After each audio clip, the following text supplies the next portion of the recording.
അങ്ങനെ പെട്ടിയൊക്കെ പാക്കായി ഇനി താഴോട്ടേക്ക് അങ്ങോട്ട് ഇറക്കിയാൽ മതി.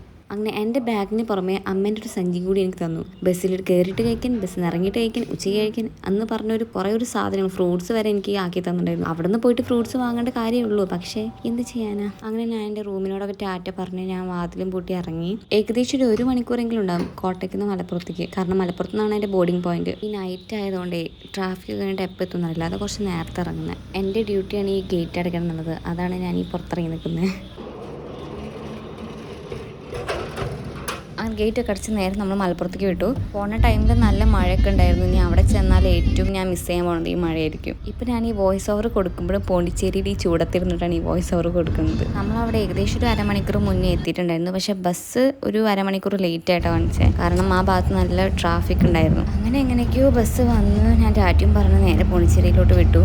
വണ്ടി എടുത്ത് തുടങ്ങിയപ്പോൾ എനിക്ക് വീടും വീട്ടുകാരെയും നാടൊക്കെ മിസ് ചെയ്യാൻ തുടങ്ങി. പിന്നെ അത് കുറച്ചിനപ്പോൾ മാറി. പിന്നെ ഇത് നമുക്കൊരു പുത്തരി അല്ലല്ലോ. പിന്നെ ബസ് കയറി എനിക്ക് നേരെ കറക്റ്റ് കിടന്ന് ഉറങ്ങണം. അപ്പോൾ ഞാൻ കറക്റ്റ് ഇടുമ്പോൾ ഇവിടുത്തെ കറക്റ്റിൻ്റെ ആകെ ഒരു ഇങ്ങനെ ഒട്ടിക്കുന്ന സാധനം ഉണ്ടാവുള്ളൂ. അത് ഒട്ടിച്ചിട്ട് കാര്യമൊന്നുമില്ല, എല്ലാം കാണാം. അപ്പം ഞാൻ അതേപോലെ ക്രാബിൽ വെച്ചിട്ട് ഇങ്ങനെ ക്ലോസ് ചെയ്ത് വെക്കും. അപ്പോൾ നല്ല സെക്യൂർ ആയിട്ട് ഇരുന്നോളൂ. അങ്ങനെ ഒരു ഉറക്കം ഇറങ്ങി എണീറ്റപ്പോൾ തന്നെ നമ്മൾ പോണ്ടിച്ചേരി എത്തി. ഇപ്പോൾ നമ്മളൊരു 6:30 എത്തിയാൽ പോലും നല്ല വെയിലായിരിക്കും അവിടെ. യൂണിവേഴ്സിറ്റിൻ്റെ ഫ്രണ്ടിൽ തന്നെ ആയിരുന്നു ഡ്രോപ്പിംഗ് പോയിന്റ്. അതുകൊണ്ട് വലിയ മെനക്കെടൊന്നും ഉണ്ടായിരുന്നില്ല. പിന്നെ ഞങ്ങൾ ലഗേജ് ഒക്കെ എടുത്തിട്ട് ഫ്രണ്ട്സിൻ്റെ റൂമിൽ പോയിട്ടൊന്ന് ഫ്രഷായി. ഇതിന് ശേഷം